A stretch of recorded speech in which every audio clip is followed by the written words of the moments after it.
All right. Well, thank you everyone again for joining us this afternoon.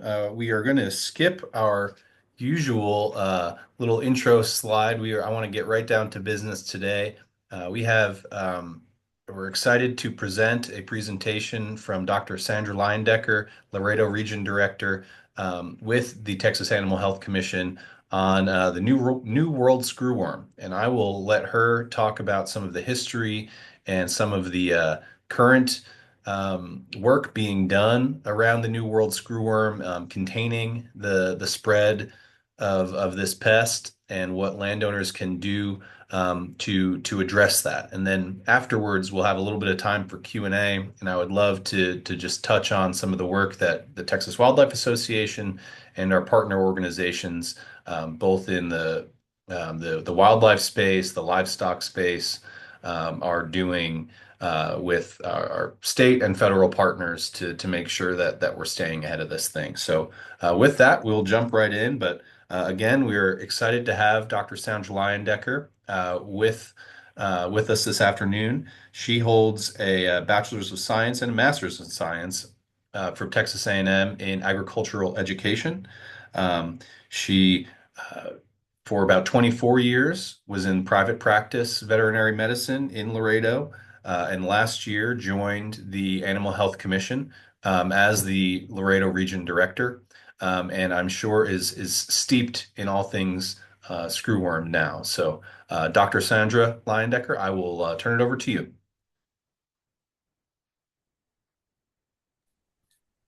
Thank you, Mr. Earl. I appreciate that. My name is Dr. Sandra Leyendecker, and like Mr. Earl said, I am the Region Director for the Laredo area and for the Texas Animal Health Commission. I am also serve as the field veterinarian for all of South Texas, which is both the Laredo and Beeville regions. Today, I will be presenting on New World Screwworm so that you can be informed on new and very real upcoming threat to Texas.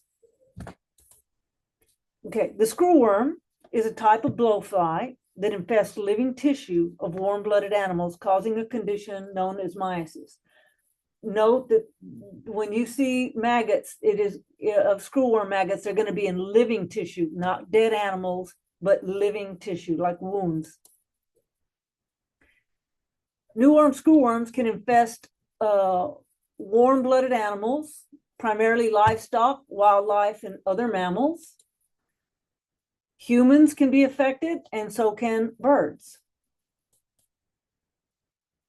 The life cycle of the New World Screwworm starts off with adult flies mating. The female will only mate once. The gravid female searches for a suitable host with a wound or an orifice. An orifice can be a nostril, it can be a prepuce, it can be an anus, it can be a vulva, it can be an ear, it can be an eye. The female lays sheets of eggs, which is different from other types of flies. These are in a sheet type layer. And the eggs are going to hatch within about 24 hours. And then the larva will start to burrow in and feed for approximately a week on living tissue. Once the larvae have gone through their 3 stages, they will fall to the ground. The larva will burrow into the ground and form a pupa. If the ground is very hard, a lot of times these pupa can also just, if they can't burrow in, they'll form a pupa on the surface of the ground and incubate there. About a week later, an adult fly will emerge from the pupa and the life cycle starts again. The life cycle can vary depending on the weather and the climate. So if you're in a cool climate, maybe the more northern areas, sometimes the cycle can take 2 to 3 months because these pupa will remain dormant longer periods of time till the weather is right. In temperate climates, it can last about 24 days, maybe a little shorter than a month. And then tropical climates, depending, like with rain and warm weather, and sometimes in South Texas, we mimic these during our rainy seasons or rainy years. This can be as short as 18 days, which is just a hair under 3 weeks. The screwworm, as we mentioned before, they feed on only living tissue. The eggs are laid on the edges of the wound or on mucous membranes, such as the nostrils, the eye socket, ears, mouth, or genitalia. And the female will lay millions of eggs. I'm going to go, let's see here. Okay, so this slide depicts the most common areas where the flies prefer. And if you notice, the umbilical region is the most common site. So when we talk about wildlife, nobody is out there searching and treating wounds on wildlife. In the hunting season, you've got bucks that fight and get wounds on them. Those are perfect sites for screwworms. Coming up here shortly, June, July, August, we have fawning season. It's warm. If we get screwworms, those worms, that's their #1 site, can devastate wildlife populations here in Texas. But you can see wounds like a cut. Of course, in Mexico, they have the vampire bats. We don't have to worry about that here. A sting, mosquito bite, bee sting, wire cuts, ear tags, dehorning, dog bites, peeling, such as you get an animal that's jumping a fence or going through a fence or barbed wire, and it grabs the skin and peels it back and makes a lesion there. Ticks, these are areas that can be affected by screwworms. Okay, once the eggs hatch, they're going to burrow into the tissue and to continue to feed and grow. Now, one of the things that I want you to look at this slide that shows a picture, the maggots look like they're crawling all over the place. Your screwworms are going to burrow. So what you're going to see usually is just a circular lesion, and you'll see the screwworms pointing in a downward direction versus crawling around the wound. Like if you find a dead animal, you're going to see the maggots all over the place and they're crawling around. That's not likely to be screwworms. The blowflies and other flies lay their maggots on dead tissue. Where the larvae have these specialized hooks that help them burrow into the actual wound and go down into the tissue, making it deeper and larger. When you have wounds, it attracts flies in general because that wound is going to smell bad. You're going to have serum and blood around the wound site. So it's going to attract all kinds of flies, not just screwworm flies, blowflies and other flies. So you're going to have wounds that may have screwworms, but they can have other types of fly maggots as well. And then you get, of course, secondary bacterial infections if left untreated, which in wildlife, we're just not able to treat. And then you get a high mortality on this. Flies can travel long distances, 10 to 20 kilometers, which is about 22 to 44 miles. That's quite a bit of travel just on their own. Not to mention when we move livestock or wildlife migrate, this can lead to even longer distances.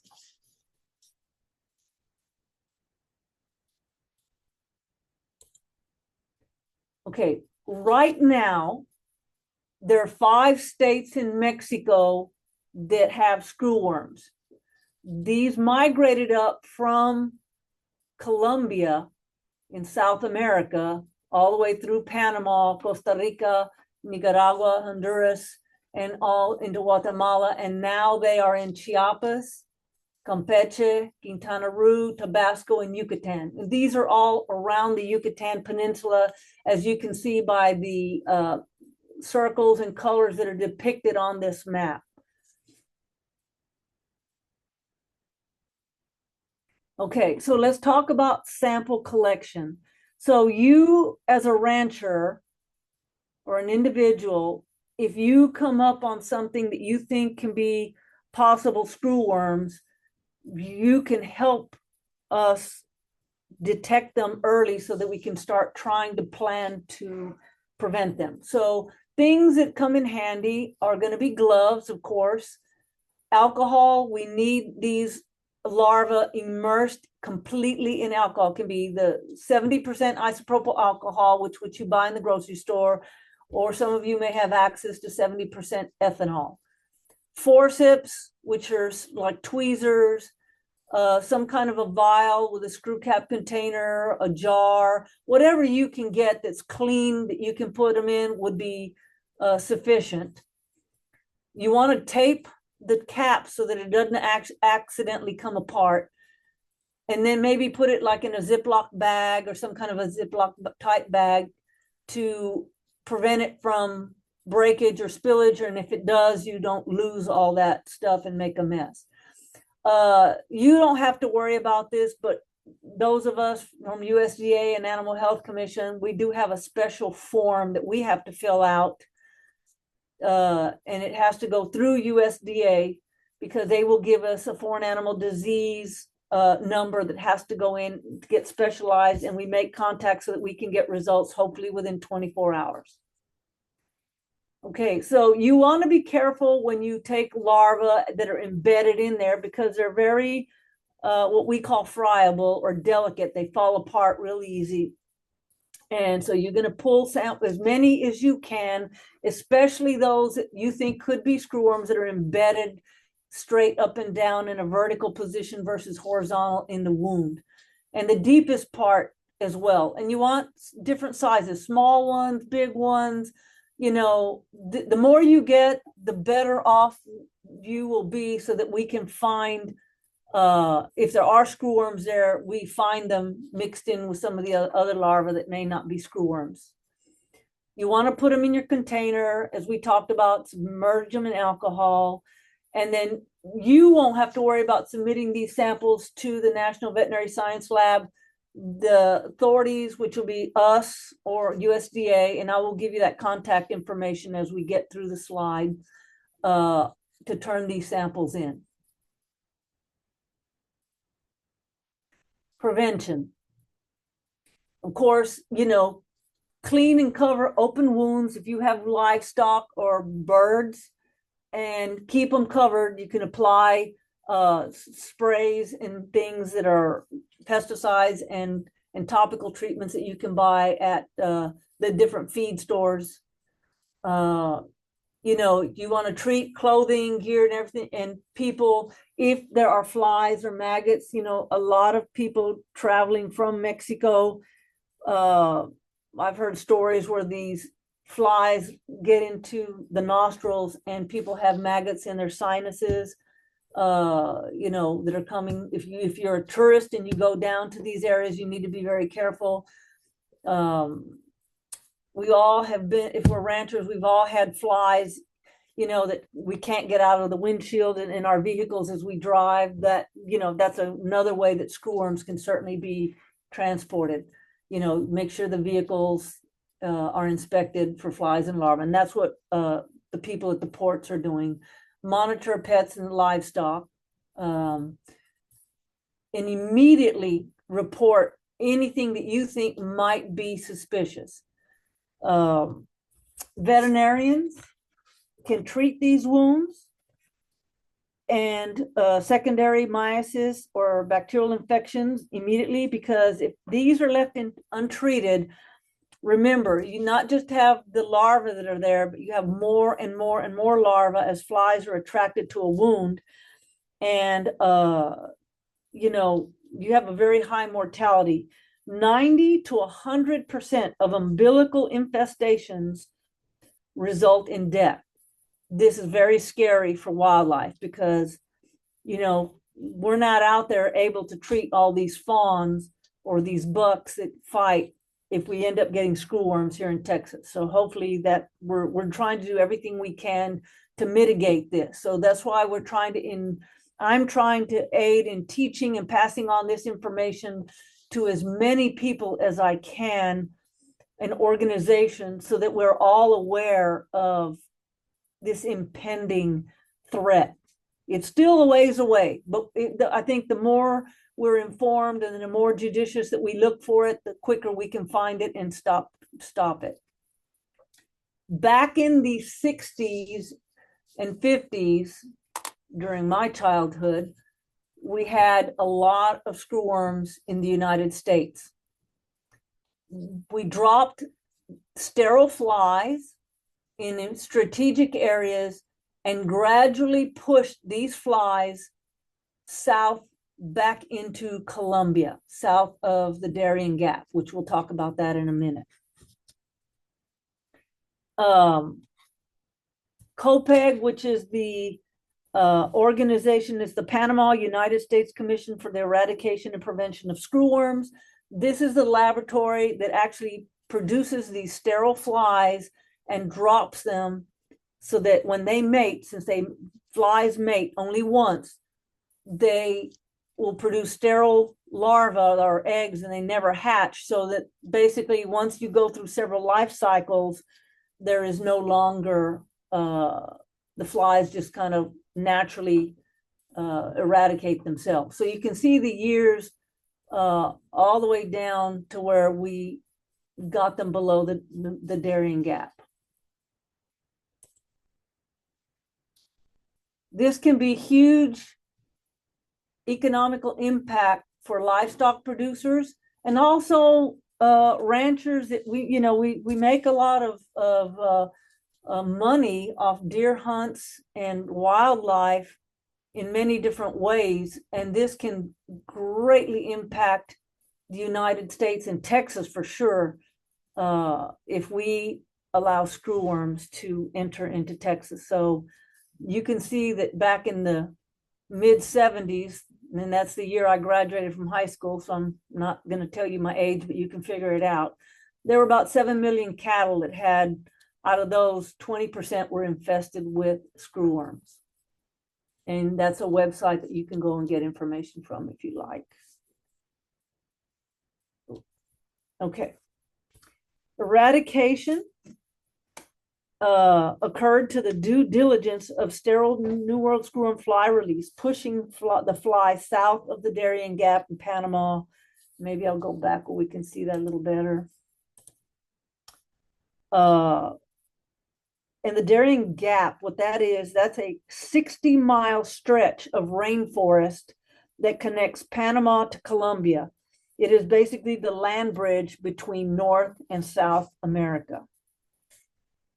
And of course, we mentioned it was sterile fly eradication was eradicated back in those years.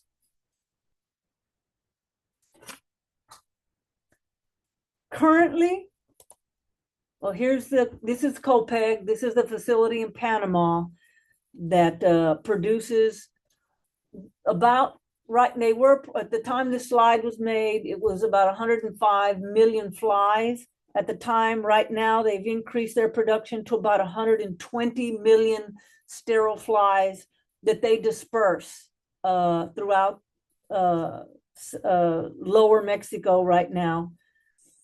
They have about 26 dispersal flights per week where they're dropping these sterile flies. The United States International Services are looking into another facility located in Metatapa, Mexico. This is way down south near above the Darien Gap, above like in Chiapas. And we also have some strategic locations that we're looking at into building a sterile fly facility here in Texas, preferably in South Texas. We used to, back a long time ago, there were several facilities that made sterile flies here in Texas. Many of you may have remembered seeing these little boxes that had a red target on them that had the cocoons, the pupa of the flies back in the 70s and 60s. You can see here that green area, which includes the northernmost areas that we have screwworm infestations. Those are the ones in the purple circles. But you can see that they're dropping those flies, as many as they have available in that area, to prevent and hopefully push back screwworms so we never get them. And hopefully that will be the case, that we will not have screwworms in the state of Texas, and more northern than what it is in Mexico now. And you can see here the 2 dispersal sites that they have in Mexico. Okay, your role as somebody that can possibly get some of these larvae to us, well, this is so helpful that we can catch and abate and abet all of this screwworm invasion into the United States, especially Texas, which we're going to be the first ones that probably will see this. Early detection is critical, and disseminating this information to appropriate agencies like the United States Department of Agriculture or the Texas Animal Health Commission, that is very, very important to help get this mitigated. These are the Texas Animal Health Commission regions. Of course, like I told you before, I'm the region director for the Laredo region, which is that red area along the border from about Terrell County, Sanderson, Texas, all the way to Brownsville. I also serve as the field vet for both Laredo and Beeville region. So basically all of South Texas is my region as far as for New World Screwworm. I'm going to leave the slide up for a minute so that way you can see where your region is. You can get those appropriate phone numbers where you can reach them. And then if you don't have a pen handy, I'm going to give you my cell phone number, which is not on here, in case you have any questions out after this talk or after we're done, maybe tomorrow or the next day or whenever. You're welcome to call me at any time. You know, I answer 24/7, but if it's not anything we can do in the middle of the night, please try to limit your calls to daytime hours. It can be after 5. I'm okay with that. And I am here to help you. If you're ready for my phone number, and you can get it if you call the Laredo region or the Beeville region, they do have my cell phone. My cell phone is area code 956-333-1152. I'll say that again, 956-333-1152.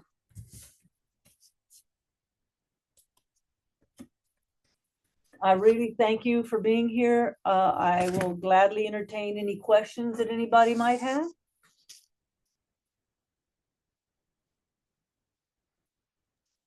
Okay, if not, I had a question, Dr. Leyendecker. Yes, sir. I was going to say thank you for your presentation. I was curious, do we know, or does anybody have any theories about what has caused the outbreaks of screwworm in Central America? Well, okay, so in South America, we pushed it back, and of course, because of the drug cartels and political stuff, the southernmost way we could push it down was, of course, Colombia. Has been in Colombia.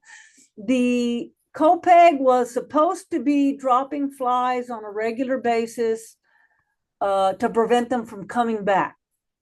Now, what happened? We can all theorize, but we really don't know. We've heard where they say maybe that the male flies had a low libido and that they were sterilizing and couldn't compete with the native wild male screwworm flies. That's the only thing that I've heard. I kind of don't always think that that's the exact reason, and many of you probably can agree with that. But, you know, my guess is somewhere down the road in there, they kind of dropped the ball. That's my guess. But what really happened, I don't think we'll ever really know. Thank you. I really appreciate it. You bet. Well, that's certainly a good case for greater investment domestically for the United States to be doubling down on some of our efforts stateside, so we don't need to rely on some of those our some of our international partners. We do have a question in the chat from Barbara. Will the drought and wildfires have any impact Well, on screwworm distribution? well, those are occurring, I think, in Texas right now.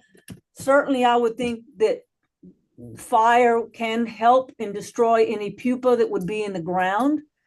Drought also helps because, as you see with climate, the screwworms do require warmth and moisture. I think the wildfires can help prevent a lot of ticks and fleas and other parasites that we deal with. I don't really, I don't think any of us relish the thought of having wildfires because they do a lot of damage as well. But as far as the screwworm, I certainly think that would help. And controlled burning helps as well. Well, I certainly think the some of the cooler weather that we've had in recent months here in Texas has helped to kind of keep them down in Mexico Yes. and further south too in Central America. Yes. We have a question from, I believe it's Reagan Adams. They used to say don't walk barefoot in livestock areas. Does that still apply? Well, that is a whole different issue, not related to screwworms. I certainly, as a child, ran barefooted in lots of livestock areas and things. You do even in your own backyard, and this is coming from me as a having been a private practitioner. Even your own dogs can have larvae in the feces, and they stay on the grass. And if there's a wound on the bottom of your foot, certainly these larvae from some of these pests can burrow up in through wounds on your feet. But I think if your feet are calloused and they don't have cuts, I wouldn't think that would matter. But certainly, knowing in South Texas we have a lot of grass burrs, I wouldn't want to walk barefooted anyway. So I have a question for you, Doctor. What level of coordination has there been between your team and the Animal Health Commission broadly and the Parks and Wildlife Department? I have very good connections and have been in close contact with Parks and Wildlife. They've contacted us. We've submitted samples for them, hand in hand. And of course, a lot of your game wardens and managers and what's the word I'm looking for? Biologists, county biologists? Yes, thank you. Biologists, they're out in the field and they're out there doing their diligence, and they are the ones I will tell you about one case that I just recently had about a month ago. Was a buck that was walking and limping really bad. Look, it was very, very thin and very bad shape. So it was still in deer season. They went ahead and harvested this deer and euthanized it. And in the armpit of this deer were a lot of maggots, and the animal was alive, and they were in what looked like living tissue, but it was really in a wound. I don't know the particulars if somebody had tried to harvest this deer and had shot it in that hollow in the armpit and it didn't kill the deer, but it caused a wound, is my guess. That seems to be the most likely, or maybe a puncture from fighting. But it looked, I'm going to tell you, it gave us a good scare because the maggots were burrowed into some of the tissue. I took samples, the biologist took samples, I took additional samples, we sent it off to NVSL, and they ended up being the black blowfly. So the black blowfly, and I'm going to go back to that very second slide that I had that showed the pictures of the screwworms. Okay, so here the black blowfly looks just like this fly, but I want you to notice, and if you can see my pointer, I'm guessing that you can, on this fly on that's on the far right, on the upper far right. This one shows 3 lines on the upper thorax of that fly behind the eyes. And if you notice, that middle line does not go all the way down. Your black blowflies look kind of like this one on the bottom. This one doesn't depict the 3 lines very clearly, but it does have them. The black blowfly just looks like a big green blowfly, no lines on it. The screwworm fly has 3 lines, and there's other flies that have the 3 lines also. Please do not try to say, oh, this one has 3 lines or it doesn't have 3 lines. It's not a fly. If you think that it could be a fly, certainly catch it. We're forming a strike force right now where we can get out there and start trapping flies. I've trapped some on my own place and submitted them, and they were not screwworm flies, thank God. You know, if you see something like that and you see maggots, certainly collect them. Contact me or whoever you want to contact off that list, and let's check it out. But we are in the process of getting that done. So, and I know people have looked and see, and I myself, during deer season before this scare, we were cleaning some deer, and I saw some of these flies with the 3 lines, and I go, oh my God, are we having screwworms? But once we looked at them, they weren't. But certainly, even as a veterinarian, and I should know better, and we collected these when I was a child, thought, you know, that there were screwworms. And they're coming if we can't get these flies, this stopped right here. I do worry that we may have already, and other people as well, northern infestations that are more north of what we're seeing here, but that hasn't been reported yet. You know, this is Mexico, not the United States. So, you know, there's no telling. I'll leave that slide there. Are there any other questions? Certainly throw another one out there unless anyone, if anyone would like, if you don't want to speak up, please feel free to drop one in the chat. Obviously, we have Dr. Leyendecker's information too, so you can follow up with her. But I'm just curious, so historically, is there much cattle imports at the Acuna port of entry? Okay, so they have, right now, cattle imports have stopped, but I think they're going to start bringing them back in if they already haven't. They needed, Texas Animal Health Commission and USDA were speaking with the authorities. We're looking for a treatment. So anything that is before it even crosses the port at Acuna, at Laredo, at Del Rio, at any place, at any of the port, Brownsville, they are supposed to inspect all these animals for maggots in all the orifices. They will get treated for this with ivermectin, which kills the larva. It needs to be at I need to stress this, needs to be at an appropriate dose. Do not underdose any of these animals. It has to be at the labeled dose. Whether it be Poron or like your oral ivermectin paste wormers for horses or Poron for cattle, you know, they will be treating these animals at the ports before they're allowed entry into the United States. So if, say, just for example, they have screwworm larvae inside their nostrils into the sinus cavity that we can't see, and they're not showing, by treating these animals appropriately, kill the screwworm larva. That's all great information, and I believe the cattle imports have resumed in Arizona and New Mexico, but I'm not sure. You mentioned the kind of the quarantine protocol that quarantine protocols that have been put in place, and I'm not sure there's the at least at some of the Texas ports of entry that there's the infrastructure in place. So maybe that I might be wrong, but I believe that Texas was kind of behind some of our other states in reopening some of the. I think we're trying to be extra cautious in Texas, being kind of reluctant to let them in, and then they are working. If they haven't already done it, those measures are in the process of being put in place to allow cattle imports, because unfortunately, you know, and again, I go back to my youth and I compare it to today. There's a lot less cattle in Texas than there used to be back in the 70s. And, wildlife have really, with the advent of hunting and the value of hunting, what it has become, people are able to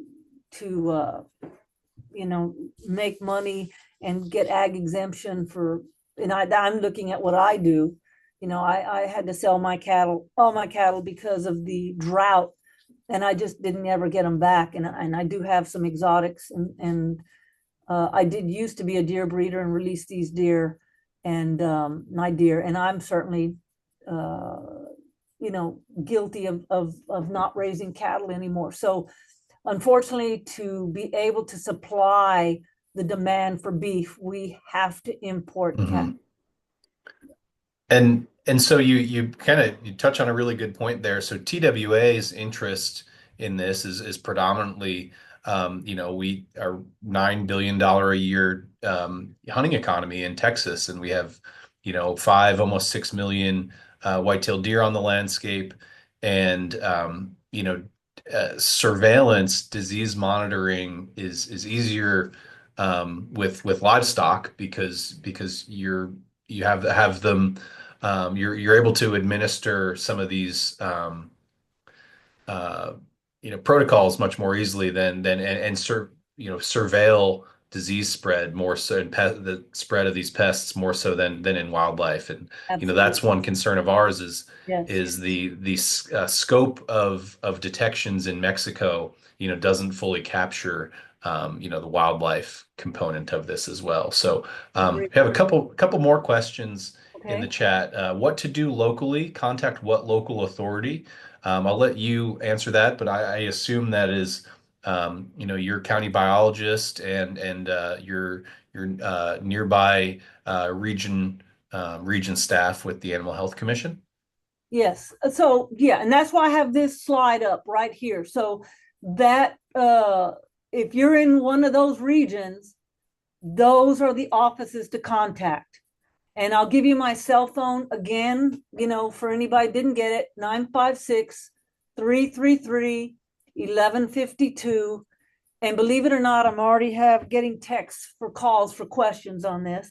But please don't hesitate to contact your local authority. And I have that up. That's who you contact, what I have up there on the board. Those are the numbers. And those are the offices. They're not cell phones. Those are offices where the admins will answer the phone and then pass the information on to the veterinarian that is in charge in that area or nearby. So I'm doing quite a few of these talks. If anybody wants me to give a talk in your area, maybe, just maybe some ag industry and stuff, I'll gladly give a talk. Just let me know. That's great. Are botfly larvae the same as screwworms? No, the screwworm fly is a kind of bot fly. So let's look at deer. You have axis deer, you have white-tailed deer, you have fallow deer. They're different, but they all are deer.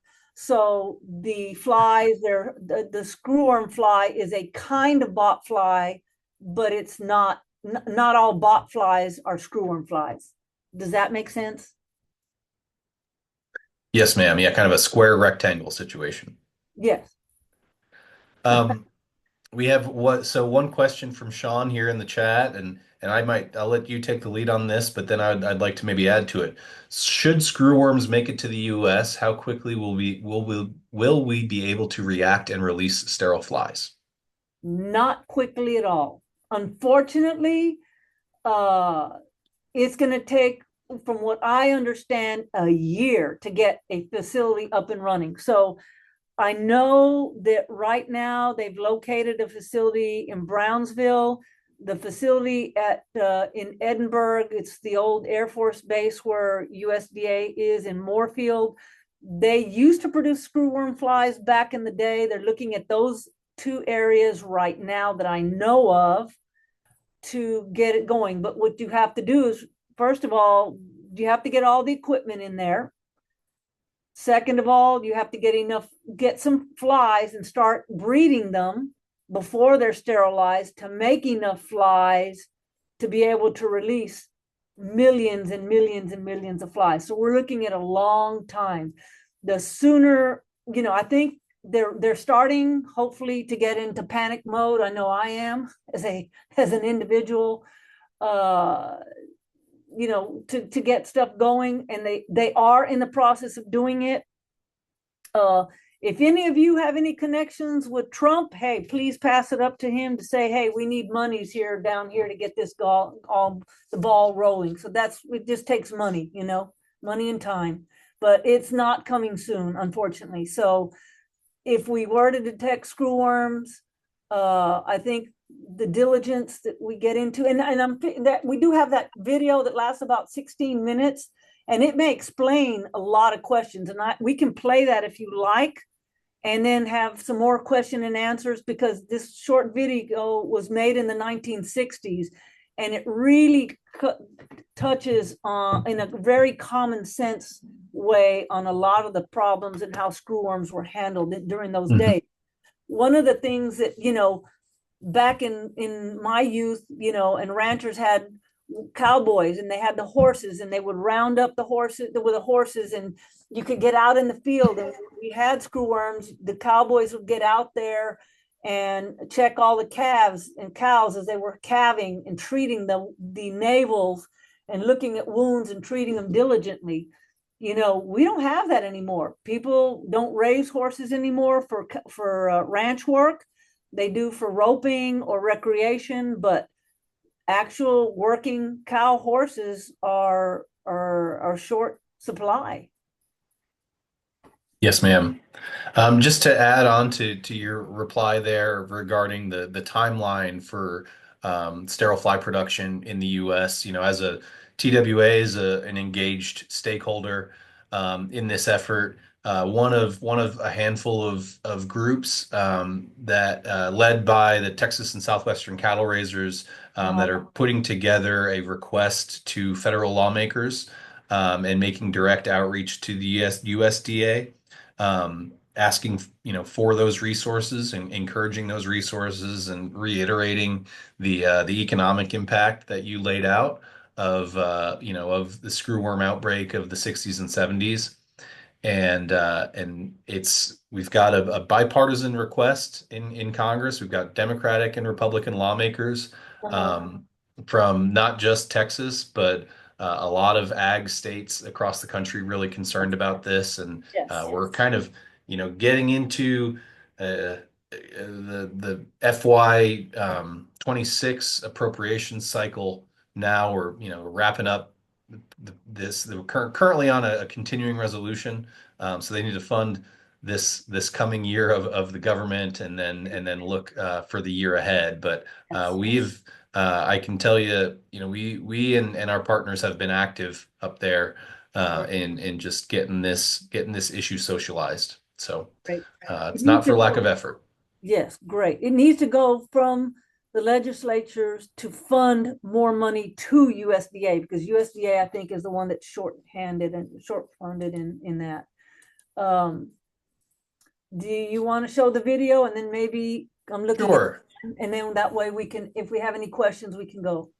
Absolutely, and we will make this available. We'll make this presentation available to folks via the recording after the fact. So if you have to jump off, by all means, go ahead. But I tell you what, I'll go ahead and share my screen. Okay. And we'll see if the audio issues that we were having shake out. Otherwise, we might send folks the link to the video and let them watch it at their leisure. Okay. Do you want to put it on, or you want me to try to hook it on? I know I have. Yes, ma'am. I'll give it a shot right here. Okay, great.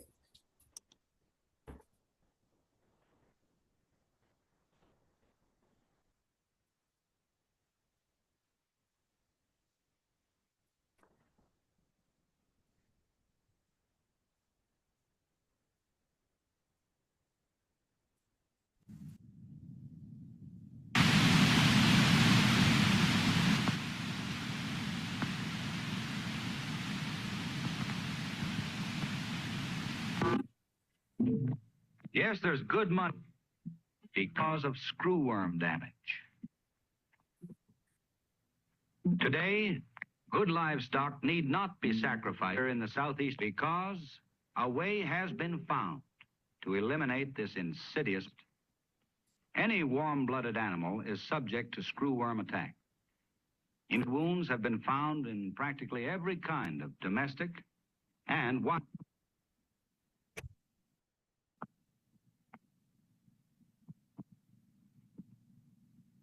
Even poultry is vulnerable. Animals are often so badly affected they never fully recover.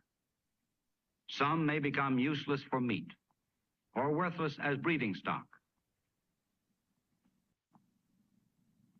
Screwworm infestations, if left untreated, can result in death. Calves that survive may be crippled with joint disease. How does an ugly mess like this ever get started? Very simply. Too simply. Many infestations are due to man-made injuries, or injuries man can prevent.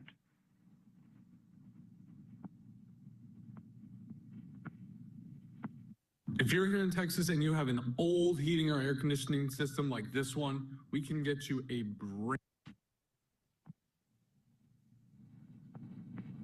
Screwworms cannot eat through the unbroken skin of a healthy animal. Injuries such as scratches, cuts, or even insect bites are open invitations to disaster. A favorite place for depositing eggs is the navel of newborn animals. But any open wound can attract the female screwworm fly, and livestock are constantly exposed to cuts and scratches on brushy range.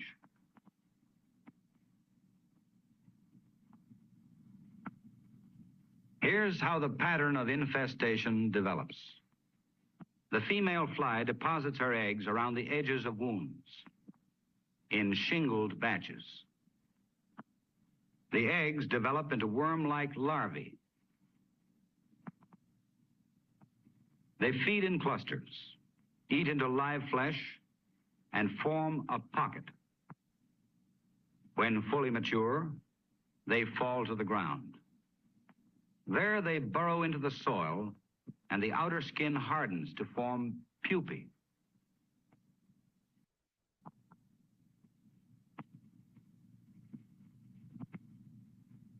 A week or two later, the fly emerges. During cool weather, this pupal stage may last as long as 2 months. Within 10 days after the flies emerge, they mate and begin to lay eggs. As long as the weather is favorable for screwworm, this life cycle will continue indefinitely.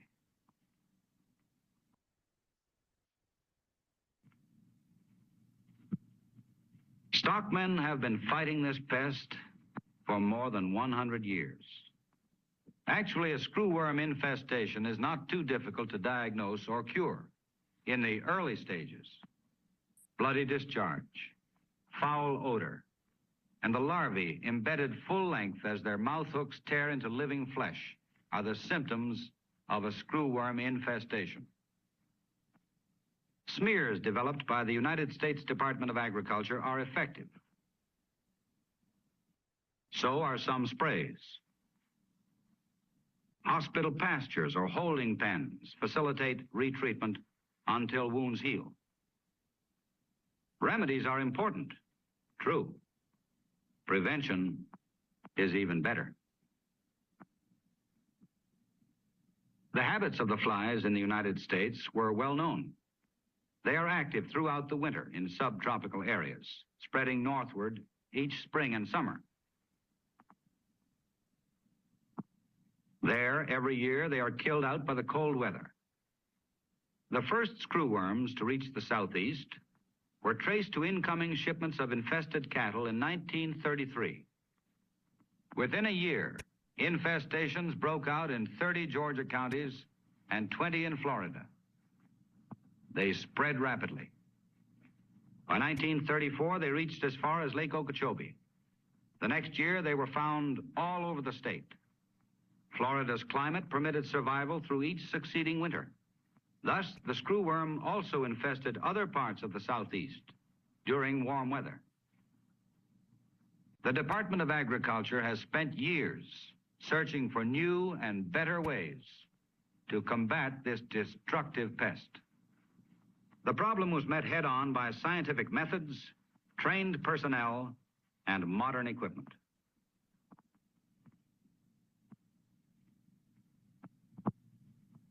Screwworm flies were captured and carefully observed, singly and collectively. Their biology and behavior were probed.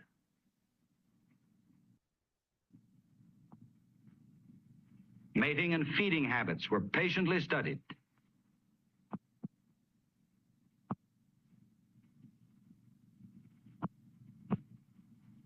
Records were kept of all experiments, and the entomologists compared their findings.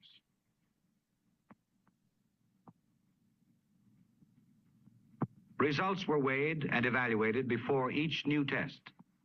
Ideas were exchanged and theories developed in the search for a practical way to eliminate this pest.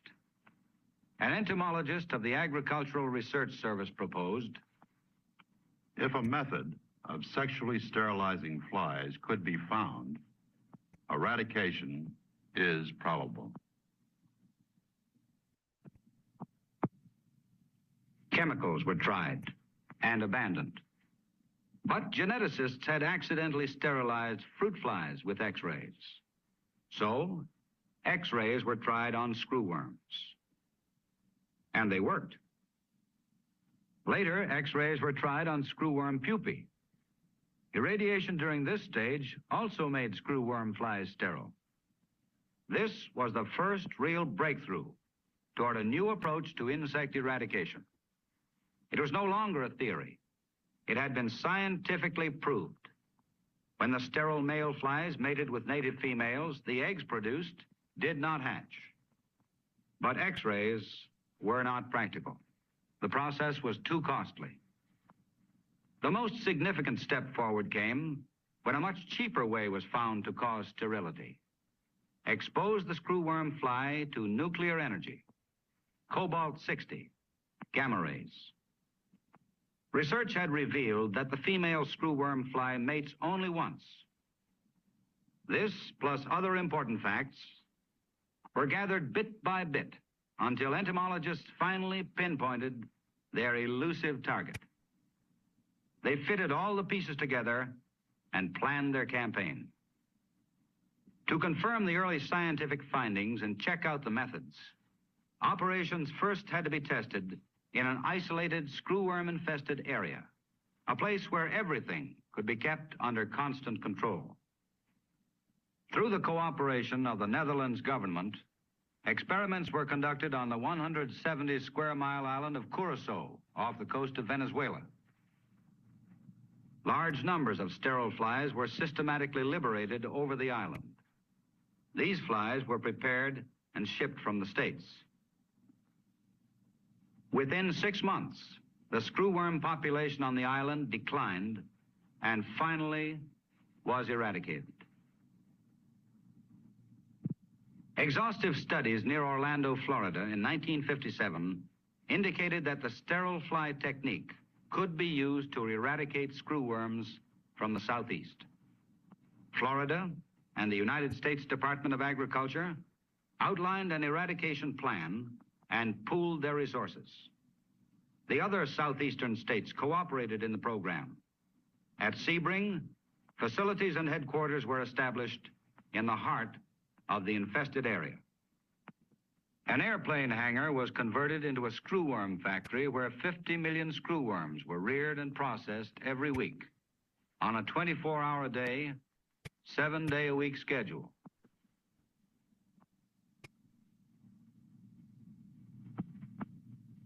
The breeding stock produced over 100 million eggs a week.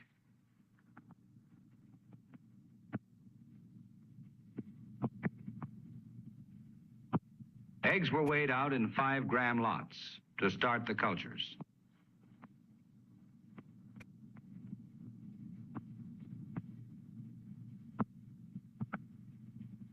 Ground meat and blood were mixed in the proper proportions to feed millions of young worms being reared in hundreds of large, temperature-controlled trays.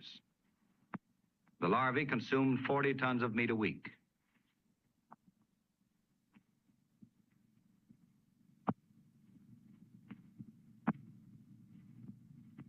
In about 6 days, they matured and crawled from the trays.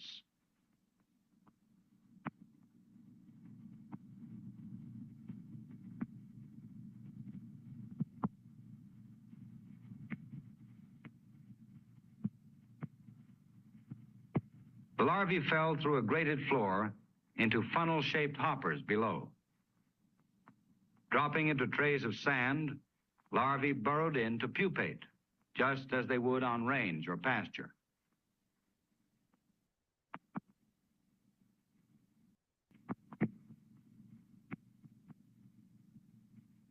This is the quickest way to pee out fat. Good God, man! Stop eating those. You're gonna.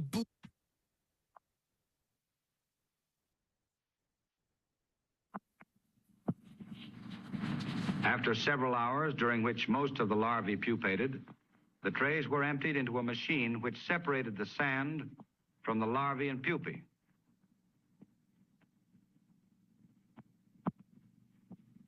Another part of the apparatus, consisting of a slowly moving screen, permitted the larvae to crawl through, separating them from the pupae, which remained on the belt. These larvae were put back in sand trays to pupate. Pupae collected at the end of the belt were stored in trays.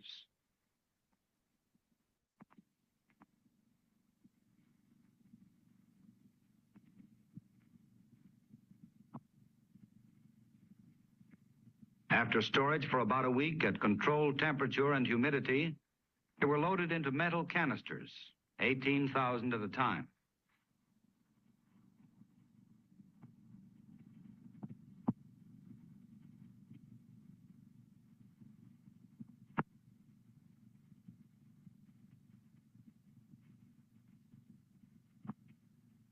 Thus, the new weapon against the screwworm went into action. In the greatest single nuclear energy installation under the supervision of the United States Department of Agriculture, each day, millions of pupae were transformed into living exterminators.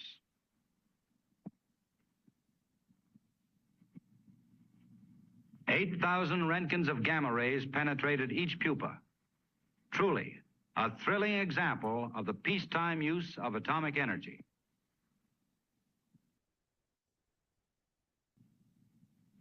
On and on they went, each group ready to conquer a troubled sector.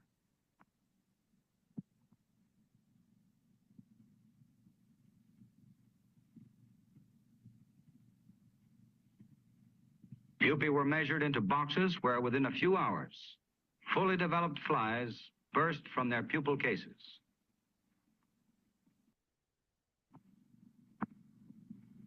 The boxes were loaded onto planes, which were equipped with a special device designed to open the boxes and release the flies.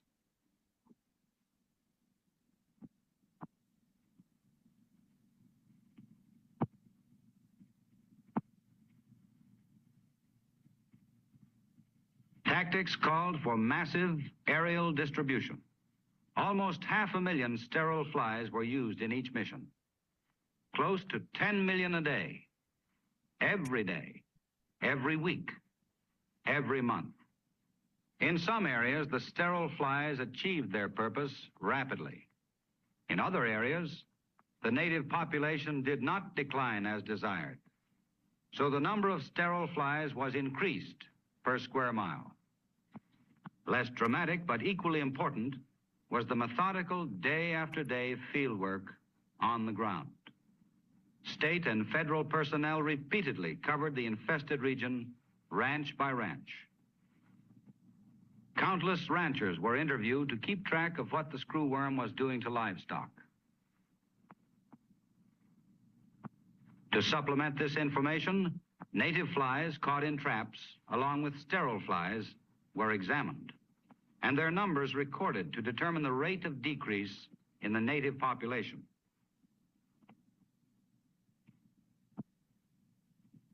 Through regular progress reports, ranchers were encouraged to about the decline of screwworm populations in our state.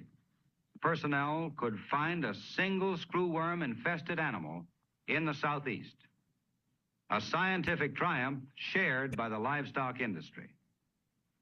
To guard the area against accidental provide for screening livestock entering the area. At stations along the Mississippi River, livestock are inspected and treated when necessary to prevent entry of infested animals. As long as there are screwworms remaining in other parts of North and South America, the hazard of reinfestation remains. Protecting this investment is everybody's business. On the ranch and farm, stockmen must continue to help by frequently inspecting their animals and by complying with regulations pertaining to shipment of livestock. Ranchers are urged to report suspicious infestations, submitting specimens to state or federal authorities, because during the different stages of growth, only the trained scientist can distinguish the differences between the screwworm and the common blowfly larvae. It's a miraculous new technique, eliminating a costly pest. This scientific triumph must be protected by the safeguard needed to make